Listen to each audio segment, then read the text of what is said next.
Kasih apresiasi dan tepuk tangan yang paling meriah juga buat tim Praise and Worship yang hari ini sudah melayani kita semua. Shalom, selamat hari Minggu. Apa kabar Bapak Ibu semuanya? Luar biasa, yes, begitu ya. Perkenalkan, nama saya Bintoro Dwi Kristanto. Saya saat ini melayani sepenuh waktu di JPCC dan saya di sini tidak sendirian. Saya bersama dengan rekan sepelayanan saya. Boleh bangkit berdiri, ada Bapak Dikson Parulian. Kita kasih tepuk tangan buat Bapak Dikson Parulian yang hari ini juga akan melayani beberapa leaders di JB3. Oke, berapa banyak yang suka bepergian, suka traveling? Oh, enggak suka ya? Yang belakang, oke, thank you. Nah, berapa banyak kalau kita lagi bepergian ke satu tempat atau traveling ke satu tempat, kita pakai GPS. Siapa yang sering banget pakai GPS? Ibaratnya kalau nggak pakai GPS, aduh kayaknya susah banget gitu ya mau kemana. Nah, pernah nyasar nggak Bapak Ibu? Apa yang Bapak Ibu rasakan ketika Bapak Ibu nyasar? Apa? Bingung. Apalagi? Panik.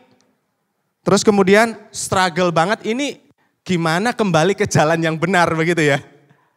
Nah sama, waktu saya juga ke satu tempat dan nyasar, seringkali saya juga mengalami hal yang sama.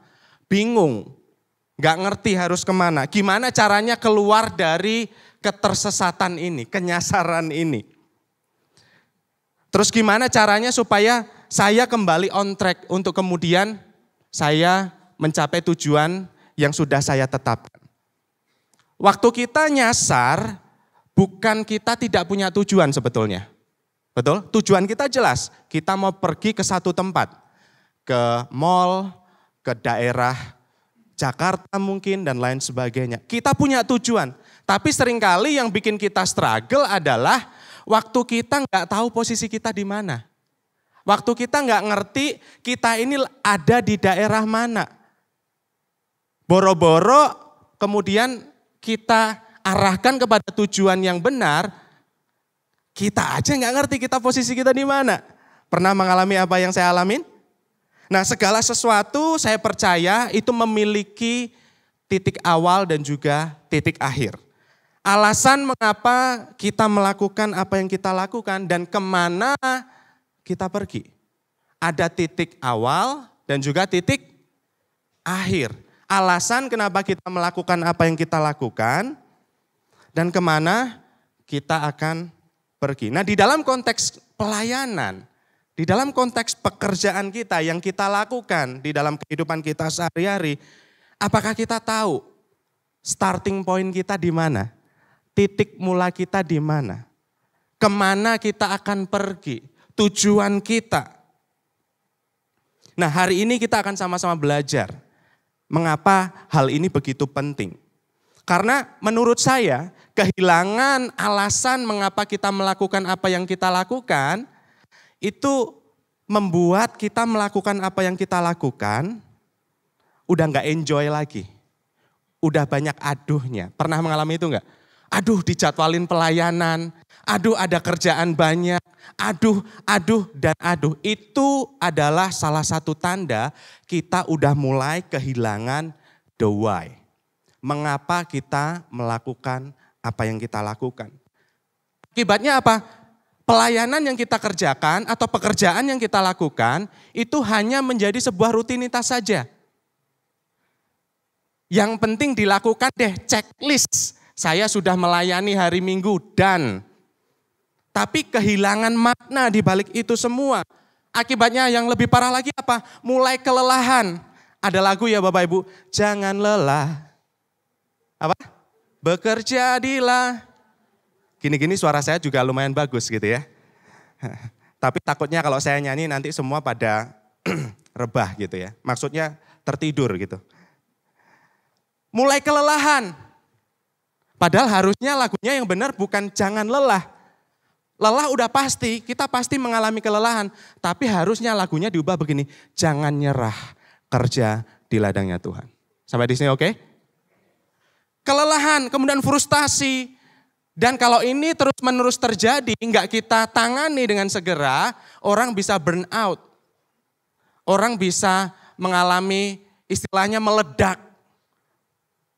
Orang bisa mengalami bitterness, mengalami kepahitan dan lain sebagainya, burn out. Kemudian musim kehidupan diizinkan Tuhan berubah, lalu mulai muntaber. Tahu muntaber Bapak Ibu? Mundur tanpa berita. Mundur tanpa berita, mundur dari pelayanan. Nah, waktu kami melakukan sebuah survei di gereja lokal kami, 3 alasan yang kami temukan, yang paling utama, seorang pemimpin, seorang pelayan mengundurkan diri, itu adalah perubahan musim kehidupan. Musimnya berganti. Tahukah kebenarannya saudara bahwa season come, season go. Musim akan terus berganti. Tapi kemampuan kita untuk beradaptasi dengan musim itu yang menjadi penting. Jadi jangan kita bersembunyi di balik, aduh Koci, mohon maaf saya enggak pelayanan dulu, saya lagi mengalami season yang tidak enak gitu. Bersembunyi di balik musim kehidupan. Yang lebih ekstrim lagi, orang ini mulai enggak berkomunitas lagi.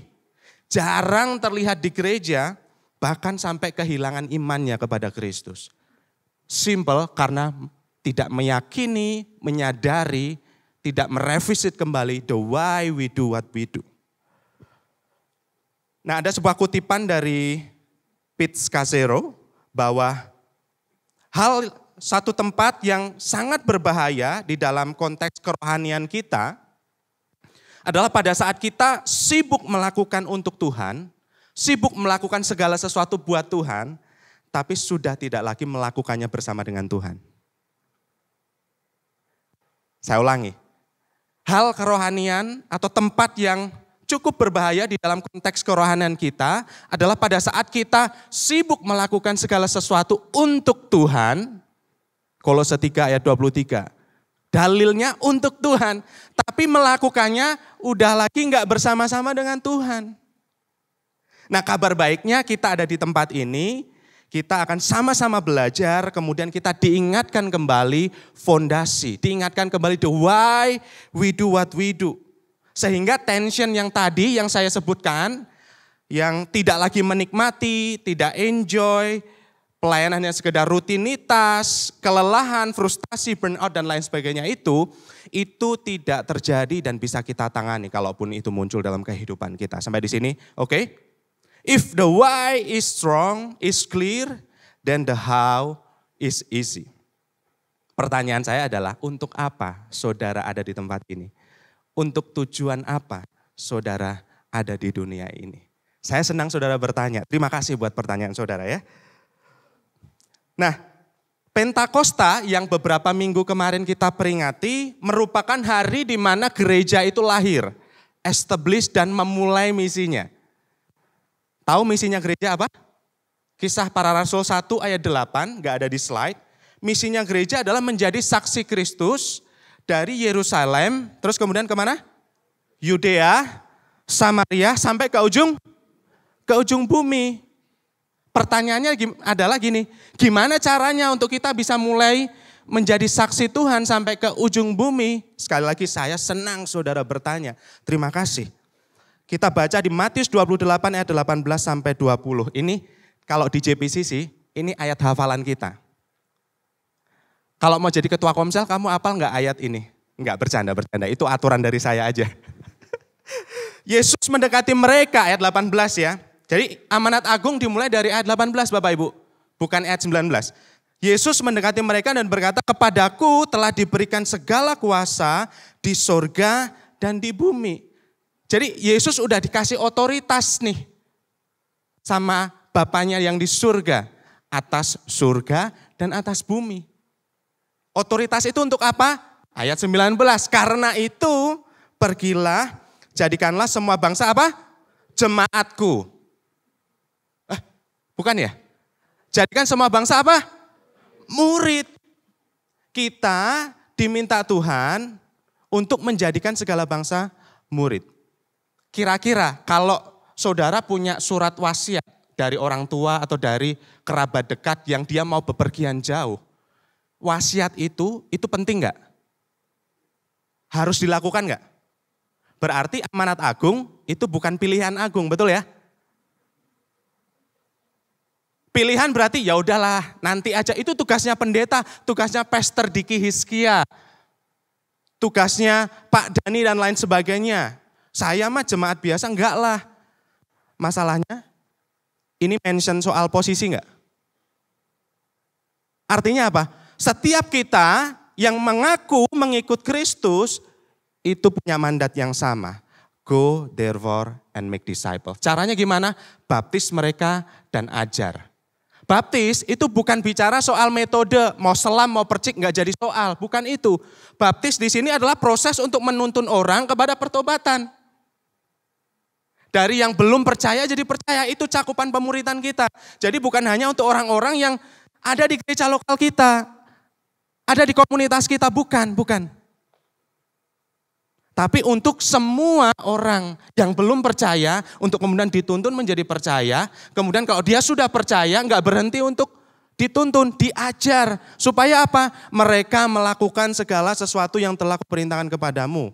Dan ketahuilah aku menyertai kamu sampai akhir. Waktu saudara melakukan amanat agung ini, Tuhan pasang badan buat saudara. Kemampuannya datang daripada Tuhan. Makanya jangan pakai kekuatan kita yang terbatas. Jangan pakai hikmat kita yang terbatas, hikmat manusiawi kita yang terbatas. Pakai kemampuan eksosia, otoritas yang datangnya daripada Tuhan. Nah, tidak sedikit dari pemurid, pemimpin, pelayan, mereka burn out karena mencoba mengontrol hasilnya, mencoba pakai caranya dia. Padahal kemampuannya datangnya daripada Tuhan. Ayat ini, amanat agung, diawali dengan janji ayat 18, ditutup dengan janji bahwa Tuhan akan menyertai kita sampai akhir zaman. Pemuritan juga bukan eksklusif, tapi inklusif tadi seperti yang sudah saya sampaikan. Pelayanan yang kita lakukan, pekerjaan yang kita lakukan, itu adalah pemuritan. Karena pemuritan panggilan setiap orang percaya. Sekali lagi, pemuritan adalah panggilan setiap orang percaya. Amin. Jadi ini starting point kita Bapak Ibu. Ini titik mula kita untuk kemudian kita bisa membuat seluruh dunia ini pada akhirnya boleh percaya kepada Tuhan. Nah, kalau kita berbicara tentang pemuritan, pemuritan adalah sebuah perjalanan, bukan sebuah event, bukan sebuah program. Pemuritan perlu dibuatkan program supaya terjadi secara intensional, tetapi pemuritan lebih dari sekedar program. Pemuritan lebih dari sekedar transfer pengetahuan, tapi pemuritan adalah keterlibatan dalam kehidupan sehari-hari dan peneladanan kehidupan. Itu pemuritan. Jadi bisa terjadi di mana aja. Gak cuma terjadi di komsel kita, di home kita. Gak cuma itu aja. Tapi di semua aspek kehidupan kita harus terjadi pemuritan. Ayat ini kan bilang, go therefore and make disciples. Go itu berarti menjadi sebuah gaya hidup Bapak Ibu. Kemanapun kaki kita melangkah, kita muridin orang. Kemanapun kita pergi, kita muridin orang. Caranya gimana? Baptis mereka, tuntun mereka pada pertobatan, kemudian bangun mereka untuk mereka bisa menjadi dewasa dengan menjadi pelaku firman Tuhan. Kemanapun kaki kita melangkah, saudara dipanggil untuk memuridkan setiap bangsa untuk menjadi murid Kristus. Amin. Nah, kalau pemuritan adalah sebuah perjalanan, berarti mulainya dari mana? Kita buka di Matius 4 ayat 19. Tahapan yang pertama adalah follow Christ, mengikut Kristus. Matius 4:19, mari ikutlah aku dan kamu akan kujadikan penjala manusia. Jadi pemuritan dimulai dari panggilan Yesus yang amat sangat personal kepada kita semua. Dan ini merupakan sebuah undangan untuk masuk ke dalam hubungan yang lebih intim, lebih personal dengan Tuhan. Dan proses pembentukan formasi spiritual. Apa itu formasi spiritual? Saya taunya formasi sepak bola, 4-4-2. Terus kemudian formasi apa lagi ya? 4-3-3 gitu ya. Buat yang tahu aja. Kalau yang nggak tahu nggak apa-apa, nggak mempengaruhi keselamatan saudara. Dallas Willard bilang seperti ini, saya langsung terjemahkan dalam bahasa Indonesia, bahwa formasi spiritual itu adalah proses pembentukan yang ada di dalam ini lewat dorongan Roh Kudus. Spirit driven process untuk ditransformasi menjadi semakin serupa seperti Kristus. Dan goal daripada formasi spiritual ini itu adalah obedience. Waktu kita taat melakukan firman Tuhan, berarti kita sudah punya formasi spiritual itu. Dan ini enggak one time event sifatnya, terus menerus dibentuk. Nah, cara ngebentuknya gimana? Yesus membentuk formasi spiritual muridnya lewat kebenaran firman. Lewat kehidupan doa. Makanya Yesus suka banget tuh ngajak muridnya untuk yuk kita doa. Kita undur diri dari keramaian untuk berdoa kepada Tuhan, kepada Bapanya di surga. Terus kemudian lewat komunitas. Jadi murid-muridnya tidak dibiarkan sendirian. Mereka tetap ada di dalam komunitas. Dan juga pengutusan. Para murid diutus dua-dua untuk memberitakan Injil. Diberikan kuasa untuk mengusir setan dan lain sebagainya. Jadi fokus transformasi inner being di dalam kehidupan kita ini fokusnya kepada transformasi identitas dan misi atau tujuan. Jadi Petrus dipanggil dari nelayan kepada apa Bapak Ibu? Penjala manusia. Dari pekerjaan duniawi kepada panggilan yang kekal. Tapi kata kerjanya enggak berubah Bapak Ibu. Kata kerjanya enggak berubah. Menjala. Cuman yang sebelumnya ikan, yang ini orang. Betul enggak? Jadi yang diubah adalah identitas dan juga tujuannya. Kapasitasnya diperbesar lagi. Bahkan kalau kita bicara di Matius 16 ayat 18, Petrus diberikan kunci supaya pergerakan Injil dan juga Roh Kudus ini bisa meluas sampai ke ujung bumi. Dan diteruskan oleh Rasul Paulus tentunya sampai ke ujung buminya. Jadi Petrus dikasih kuasa sama Tuhan untuk buka kunci. Otoritasnya ada di dia. Unlocking pergerakan daripada Holy Spirit atau Roh Kudus. Itu di Petrus. Makanya kalau teman-teman baca atau Bapak Ibu baca di Kisah Para Rasul, ada yang perlu didoakan Petrus dulu, baru mereka bisa penuh oleh Roh Kudus. Itu maksudnya adalah, itu hanya sebagai tanda bahwa Roh Kudus itu bergerak, moving, meluas dampaknya. Sampai pada akhirnya nanti bisa ke ujung bumi. Jadi panggilan Tuhan Bapak Ibu dan saudara semuanya itu tidak jauh dari apa yang Bapak Ibu lakukan. Problemnya adalah kadang-kadang kita ini terdistraksi. Betul nggak? Distraksi banyak banget di sekitar kita. Apalagi kalau kita tinggal di Bandung, itu semua serba cepat. Beda banget kalau saya pulang ke daerah Jawa gitu ya. Karena kebetulan saya dari Jawa Timur. Waktu saya pulang ke sana itu slow living banget. Aduh enak banget, coba ya hidup di Jakarta itu kayak begini gitu. Tapi nggak bisa. Nah kalau Bapak Ibu tinggal di kota yang serba cepat, hati-hati. Banyak banget distraksi di sekitar kita. Distraksi banyak banget, tapi menjadi terdistraksi itu keputusan kita. Pay attention dengan apa yang menjadi panggilan Tuhan. Tuhan bisa pakai siapa aja, Tuhan bisa pakai apa saja untuk berbicara kepada kehidupan kita. Nah pertanyaannya adalah seperti ini, untuk kita renungkan sama-sama. Apakah saya benar-benar mengikut Kristus secara pribadi, atau hanya mengikuti aktivitas rohani? Program gereja, komsel, pelayanan, yang penting checklist hari Minggu. Apakah saya mengerti dan meyakini akan panggilan, identitas dan tujuan hidup saya di dalam Kristus? Untuk direnungkan, tidak perlu dijawab hari ini. Yang pertama tadi adalah, masih ingat Bapak Ibu? Follow Christ, mengikut Kristus. Tahapan berikutnya apa? Tahapan berikutnya adalah be with Christ. Bersama-sama dengan Kristus. Kalau kita tahu starting point-nya dari apa yang kita kerjakan dan lakukan adalah panggilan daripada Yesus untuk kemudian mengikuti Dia setiap waktu, berarti pada saat kita melakukan apa yang kita lakukan, kita perlu terus bersama-sama dengan Kristus dan komunitas Kristus adalah orang-orang percaya. Markus 3 ayat 13-15, kemudian naiklah Yesus ke atas bukit, ia memanggil orang-orang yang dikehendakinya, dan mereka pun datang kepadanya. Ia menetapkan 12 orang untuk menyertai dia, dan untuk diutusnya memberitakan Injil, dan diberinya kuasa untuk mengusir setan. Jadi sebelum Yesus mengutus para murid, Yesus lebih dahulu memperlengkapi mereka Bapak Ibu. Dengan mengundang mereka untuk hidup dan meneladani dia setiap hari. Ada keterlibatan di sana, di dalam kehidupan sehari-hari tentunya makan, tinggal bersama, melayani bersama, berkeliling bersama. Itu yang Yesus lakukan. Jadi waktu Yesus mengembangkan para muridnya itu enggak ada di settingan kelas atau settingan ruangan seperti ini, bukan. Waktu Yesus mengembangkan para muridnya itu di dalam kehidupan sehari-hari atau di luar tembok bait Allah, di luar tembok gereja.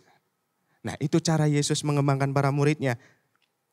Di dalam komunitas dan di dalam dan melalui komunitas Yesus mementoring dan mengembangkan muridnya lewat pengalaman langsung.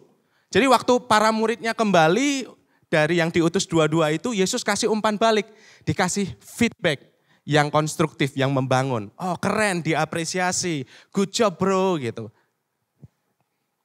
Yesus memberikan akses kepada kehidupannya yang otentik apa adanya. Waktu Yesus takut juga 3 murid atau 3 core timnya tahu kalau Yesus takut di Taman Getsemani waktu Yesus berdoa. Yesus juga mencontohkan yang bisa, gaya hidup yang bisa diteladani. Sama seperti Rasul Paulus mengatakan di dalam suratnya kepada jemaat di Korintus, di 1 Korintus 11 ayat 1, Paulus bilang diteladani aku sama seperti aku meneladani Kristus. Jadi Paulus mengencourage jemaat di Korintus untuk dia meneladani Kristus, bukan dia sebetulnya. Jadi yang menjadi patron adalah siapa Bapak Ibu? Kristusnya. Kalau saya parafrase seperti ini, yuk jalan bareng-bareng sama saya untuk kita ke arah Kristus. Bukan yuk teladani saya, titik. Nah begitu pemimpinnya enggak belajar, begitu pemimpinnya enggak berubah, jemaat stuck. Tapi saya bersyukur tim kepemimpinan dan pengembalaan di sini mau terus belajar. Oleh sebab itu saya percaya bahwa jemaat di JB3 akan dilayani dengan baik, akan diuntungkan. Amin. Berikan tepuk tangan buat Tuhan kita lah. Terima kasih Pastor Diki yang mau terus belajar. Saya juga belajar. Nah, pembentukan formasi spiritual yang di tahapan yang pertama tadi, itu terjadi terus-menerus di dalam kehidupan sehari-hari. Jadi kita mesti punya gaya hidup atau disiplin rohani di dalam membaca firman Tuhan, kehidupan doa kita perhatikan, berkomunitas, ikut home Bapak Ibu. Karena kita nggak bisa bertumbuh sendirian, betul ya? Kejadian 2:18 bilang gini, tidak baik kalau manusia seorang diri, itu bukan ngomongin pasangan hidup, haleluya. Ada amin? Itu ngomongin soal bahwa manusia memang settingnya itu untuk berkomunitas. Ada orang yang mengelilingi kita, ada orang yang menjagai kita. Bayangkan ketika kita mulai jatuh, ada yang menopang enggak Bapak Ibu?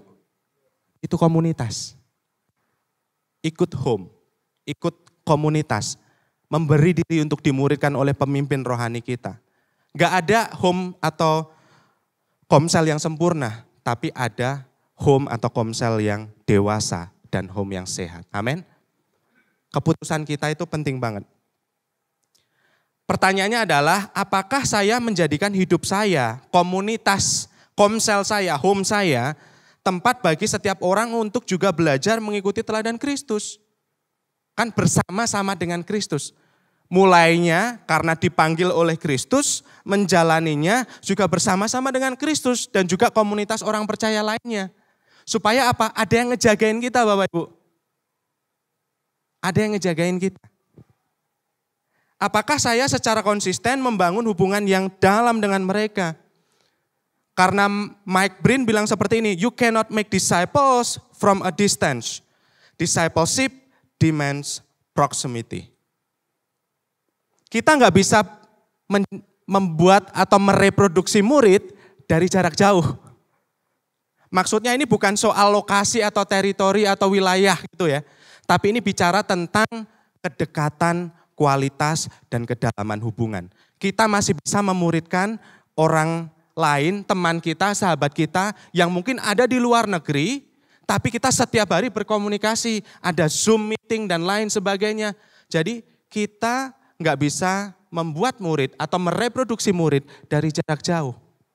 Makanya Pastor Joe Bonifacio bilang seperti ini, discipleship is relationship. Pemuritan itu basisnya hubungan kok. Bukan yang lain, bukan titel, bukan jabatan kita, bukan karena kita pendeta, bukan. Tapi hubungan. Waktu kita punya hubungan dengan orang lain, kita punya potensi untuk kita bisa memuridkan orang itu. Apalagi Tuhan gerakkan saudara untuk memperhatikan dia. Specific person, orang-orang tertentu yang perlu saudara perhatikan. Yang terakhir, tahapan yang terakhir. Tadi kita mulai dengan apa Bapak Ibu? Follow Christ. Kemudian kita menjalaninya dengan be with Christ dan juga komunitas Kristus, orang-orang percaya. Kemudian yang terakhir tapi bukan menjadi akhir, ini merupakan sebuah cycle yang terus menerus.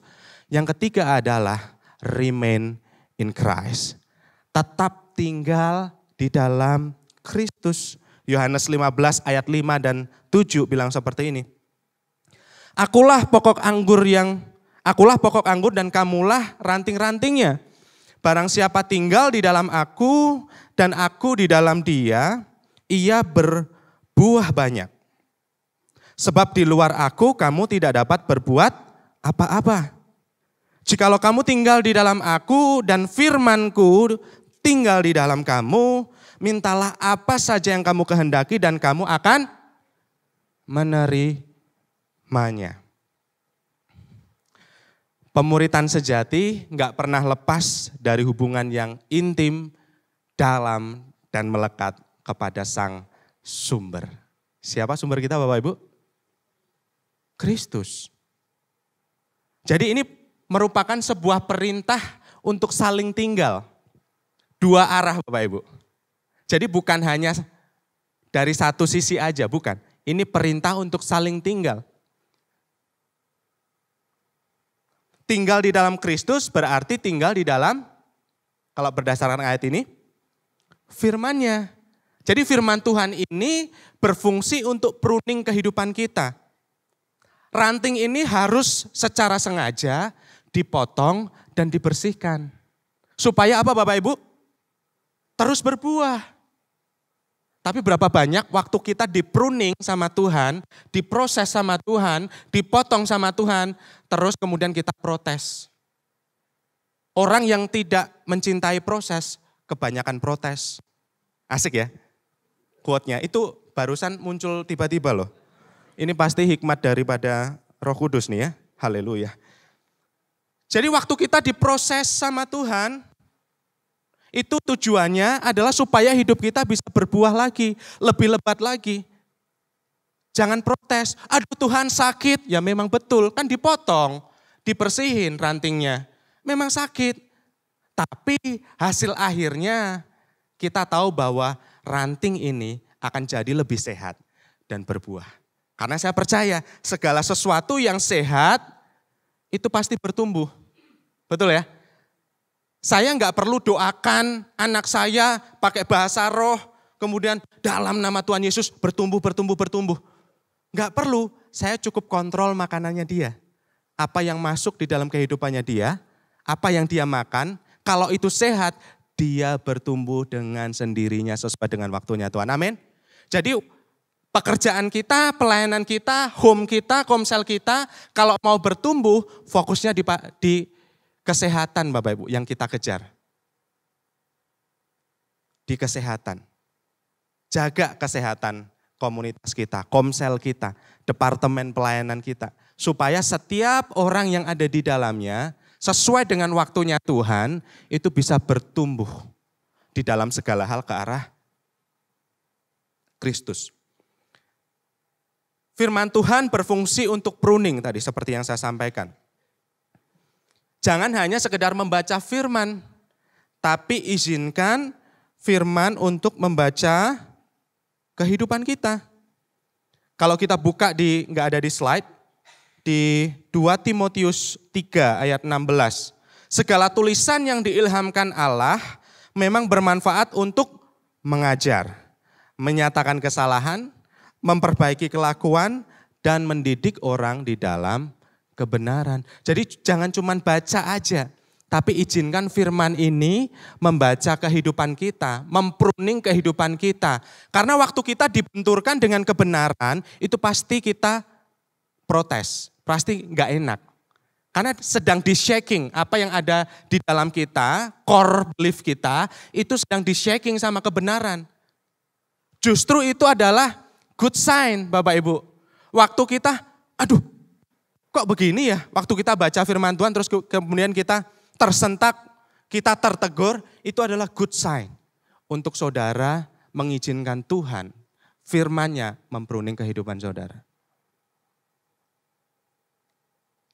Baca firman, renungkan, pelajari lebih dalam lagi. Firman Tuhan itu amat sangat kaya Bapak Ibu.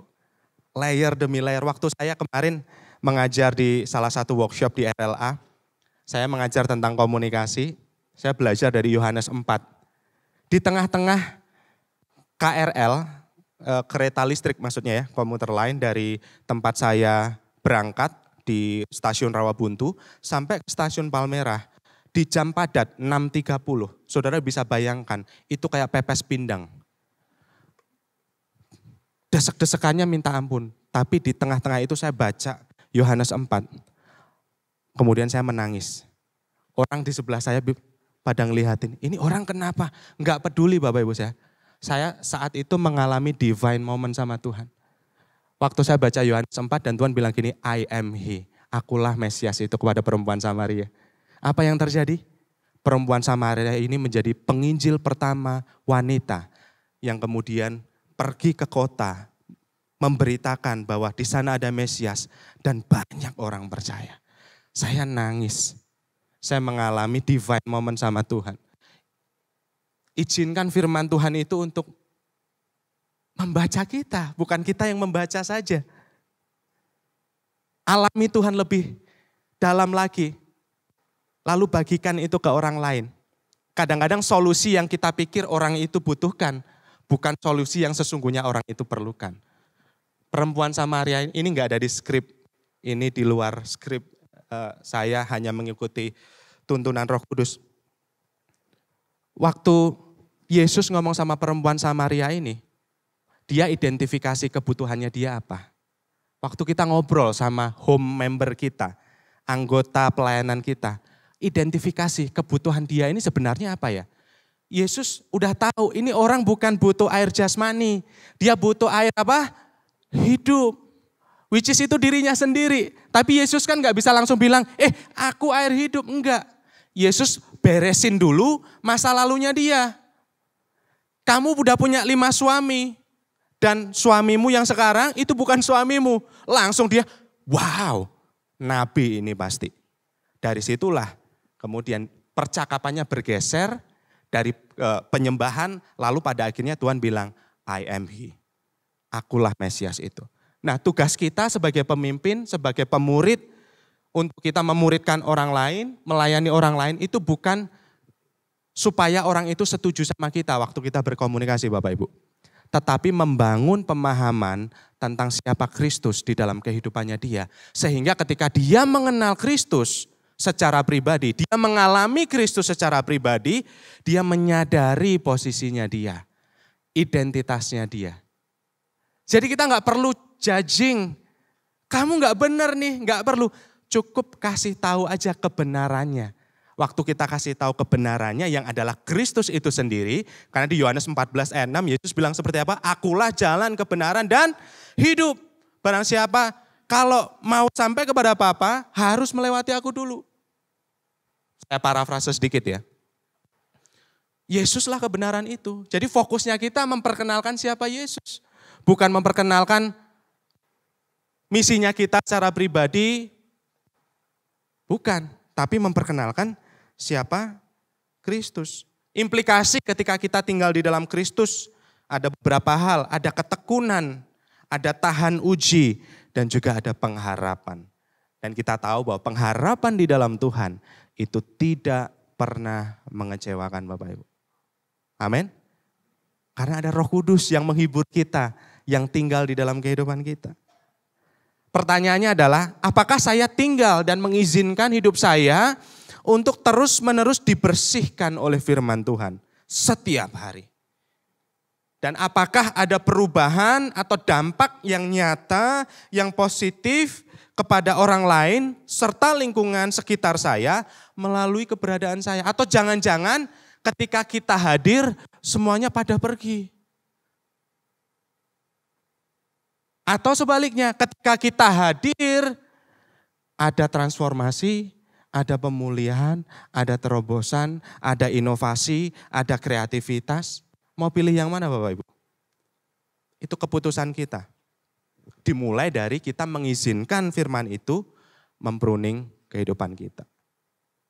Take away point untuk Bapak Ibu bawa pulang. Aplikasinya yang pertama adalah kita perlu melekat kepada Kristus secara konsisten.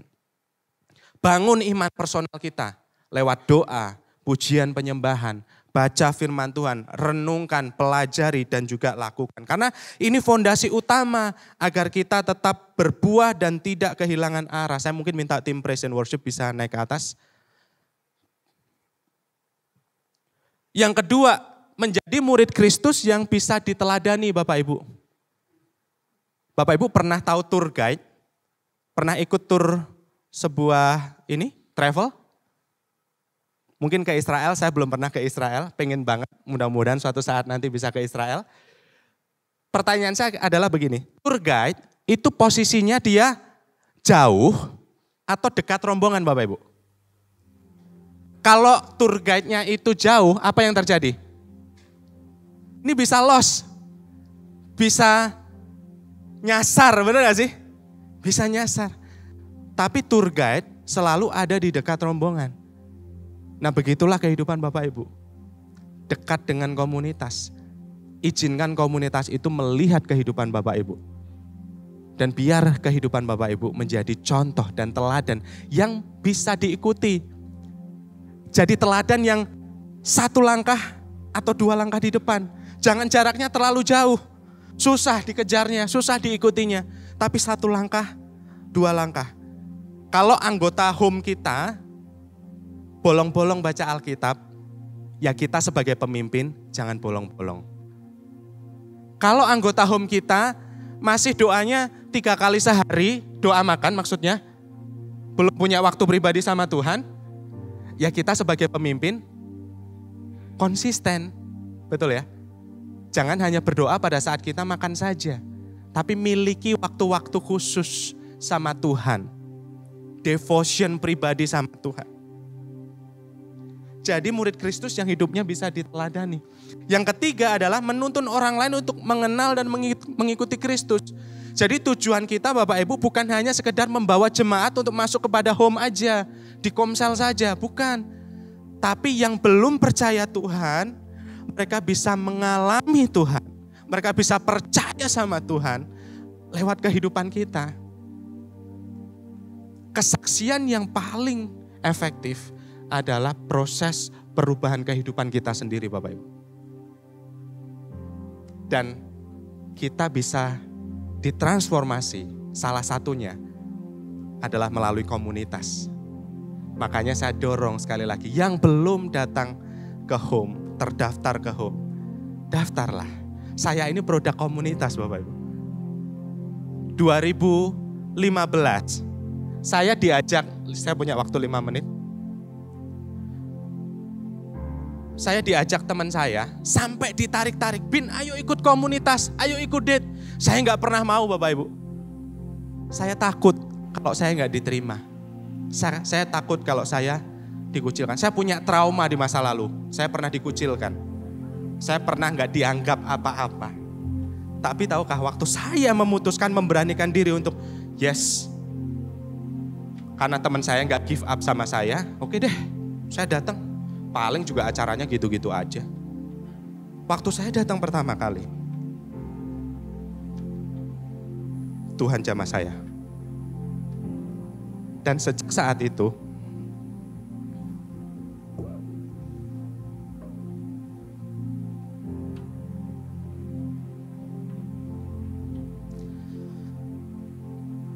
saya nggak perlu disuruh lagi untuk datang ke komunitas. Besoknya saya datang sendiri. Sampai hari ini. Saya ditawarin jadi core team. Saya ditawarin jadi date leader.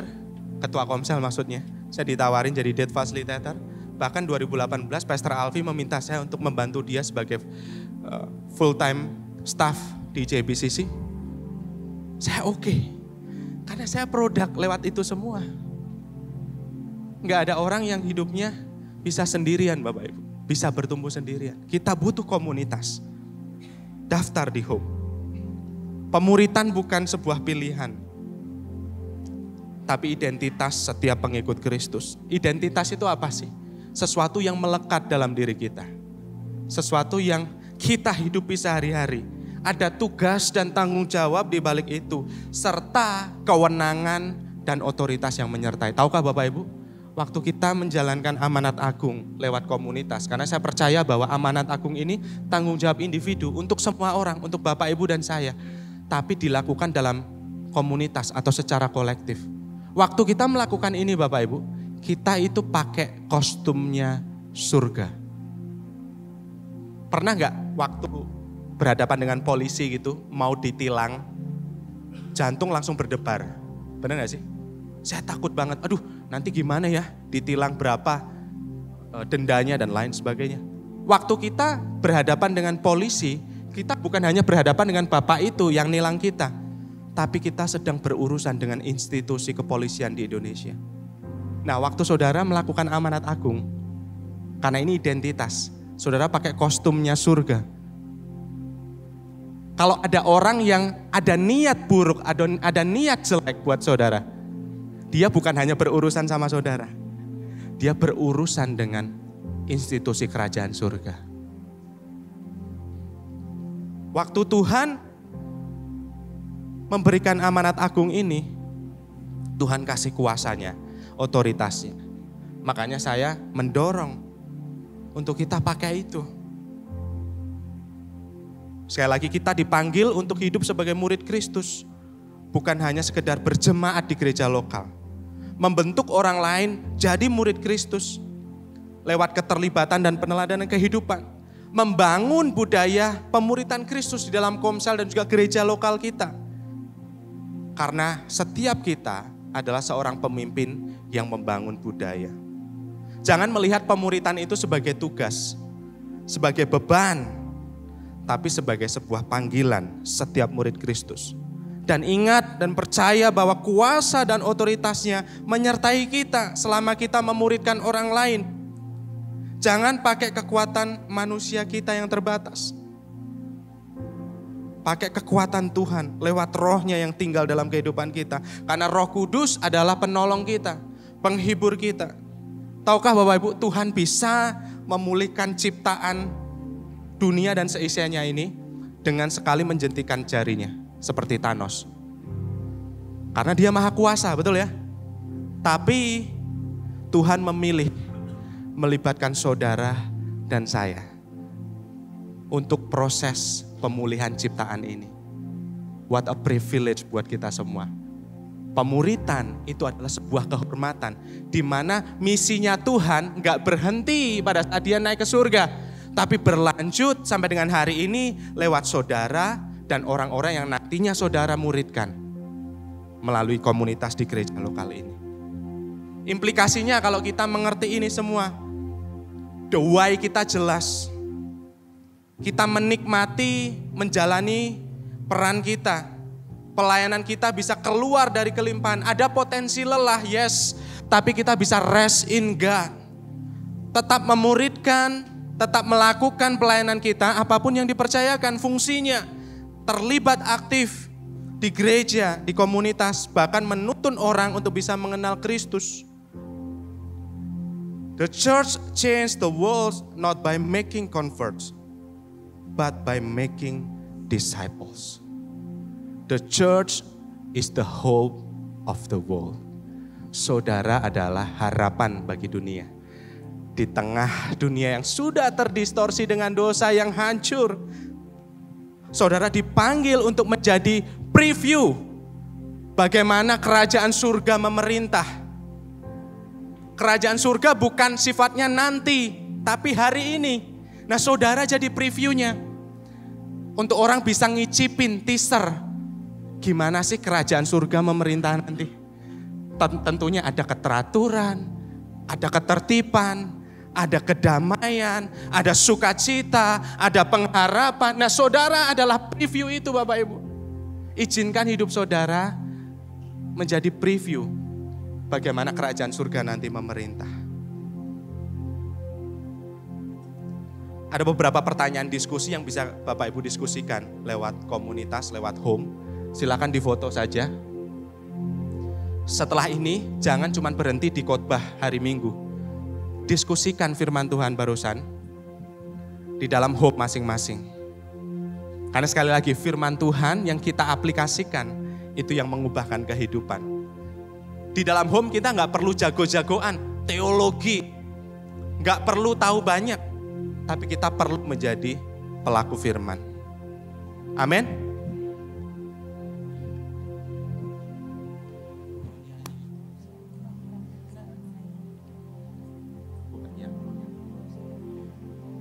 Mari kita bangkit berdiri Bapak Ibu. Kita naikkan pujian ini. Ku nyanyi Hosana. Alami Tuhan secara pribadi. Yang duduk di tahta, Come on. Aku muliakan dan ku agungkan. Kaulah yang disembah.